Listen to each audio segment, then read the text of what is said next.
ये क्या है? ये तो रोबोट है। पापा कल ही ऑनलाइन मंगवाए, ये मेरा सारा काम कर देता है। सच में?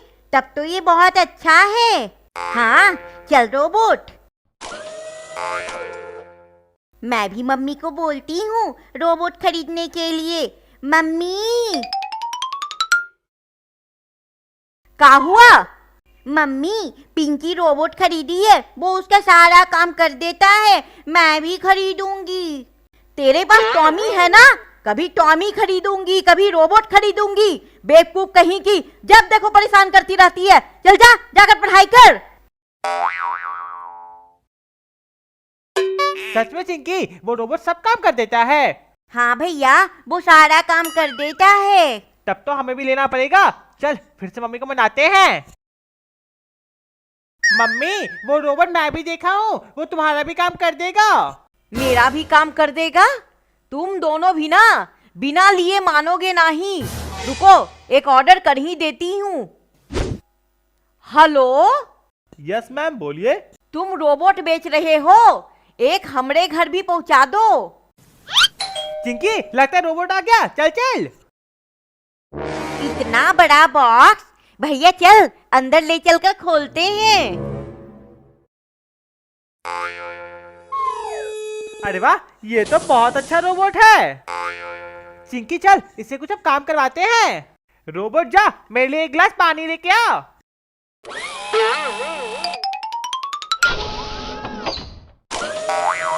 वाह, ये तो पानी लेकर आ गया। मैं भी कुछ काम बताती हूँ। क्या बताऊं?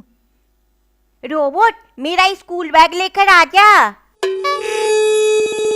तो मैं इसे होमवर्क भी करवाऊंगा। इस समय किसका फोन आ गया? हेलो हेलो, अम्मा तुम बताओ कैसी हो?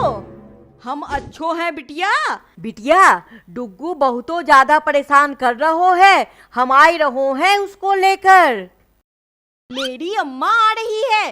चिंकी, तुम्हारी नानी आ रही है बिटिया। नानी आ रही है? चिंकी, नानी के साथ तो डुग्गू भी आएगा। वो ये रोबोट देख लेगा तो छीन लेगा हम लोग से। चल चल, उसे छुपा देते हैं। हाँ भैया, अलमारी में छिपा कर रख देते हैं। चिंकी बिटिया, नानी आ गई।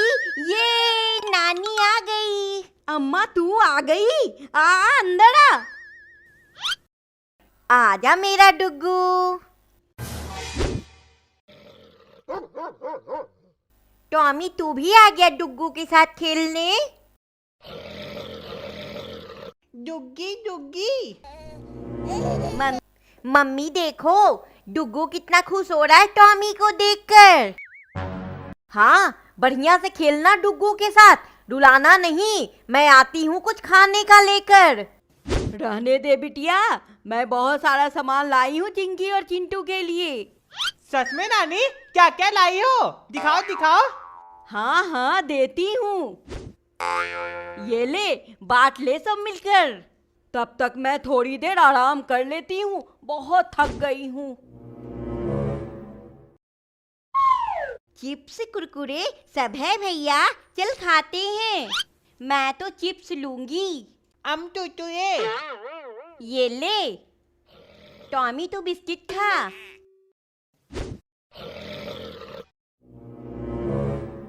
मेरे लिए तो कुछ बचा ही नहीं। ये डुग्गू तो इतना खा भी नहीं पाएगा। ला डुग्गू, इधर दे।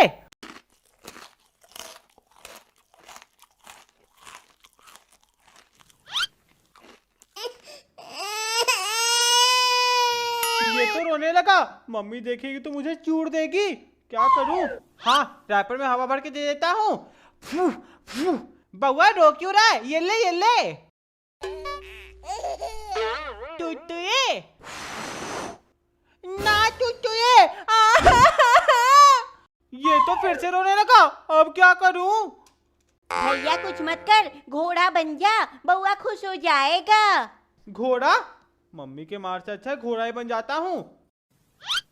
घोड़ा या चल मेरे गोले टिक टिक टिक, चल मेरे गोले टिक टिक टिक।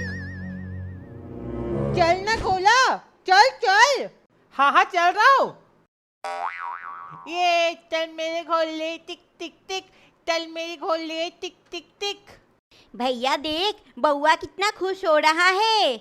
हाँ लेकिन अब मेरा पैर दर्द कर रहा है, मैं नहीं चल पाऊंगा। गोवा चल चल। गोवा नहीं चल। ये भोपू तो फिर से रोने लगा। बउआ तू रो मत, तू उतर नीचे, मैं इससे भी अच्छा घोड़ा बन के दिखाता हूँ। अच्छा गोवा या अब इस बेवकूफ को बताता हूँ। बउआ अब तू घोड़ा बन। गोवा या हाँ या अब तू चल या।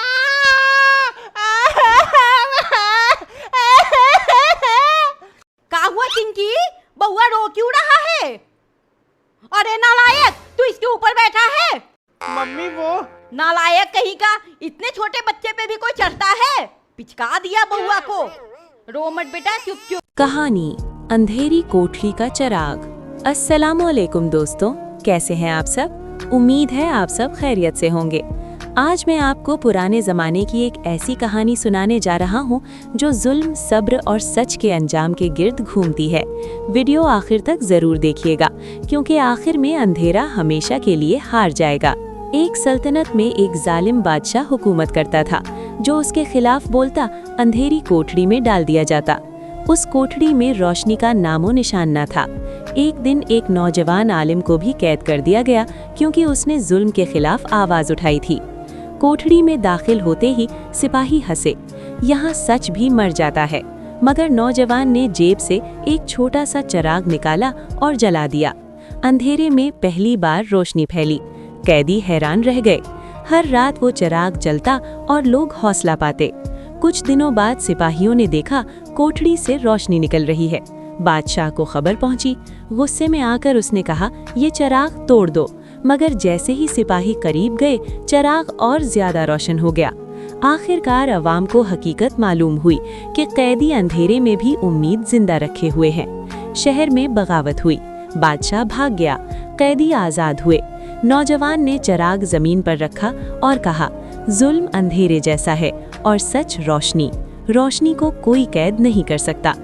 मगर आज़ादी के बाद असल इम्तिहान शुरू हुआ। सल्तनत बरसों के जुल्म से कमज़ोर हो चुकी थी। खजाने खाली थे, दिलों में खौफ बाकी था। लोग नौजवान आलिम के गिर्द जमा हुए और बोले, हमें रास्ता दिखाओ, अब हम किस पर भरोसा करें? नौजवान ने चिराग बुलंद किया और कहा, जब तक इंसाफ जिंदा है कोई जालिम वापस नहीं आ सकता। उसने कैदियों में से समझदार लोगों को इकट्ठा किया। शहर में इंसाफ के उसूल बनाए।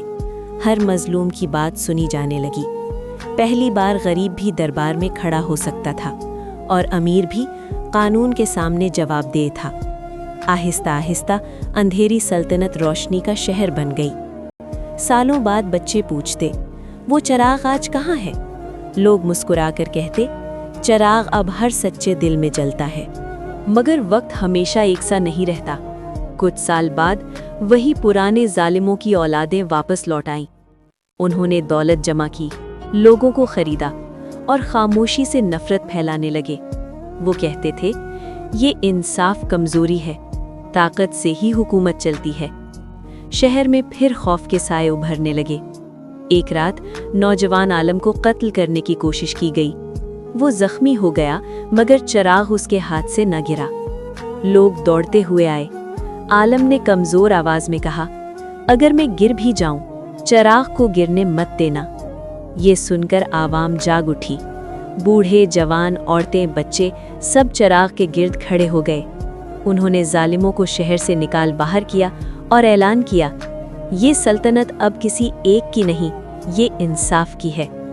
आलम सेहतयाब हुआ मगर उसने कभी तख्त कबूल न किया। वो बोला, हुक्मरान वो नहीं जो हुक्म दे, हुक्मरान वो है जो हक पर कायम रहे। चिराग शहर के बीच नस्ब कर दिया गया जो रात भर जलता रहता ताकि कोई अंधेरा वापस न आए। और यूं एक जुल्म से भरी सल्तनत हमेशा के लिए रोशनी की मिसाल बन गई। सबक, सच वक्ती फतह नहीं, सच मुसलसल जद्दोजहद मांगता है। जो हक पर डटा रहे वही तारीख बदलता है। अगर आपको ये कहानी पसंद आई हो तो लाइक करें, सब्सक्राइब करें और इंसाफ की ये रोशनी सब तक पहुंचाएं।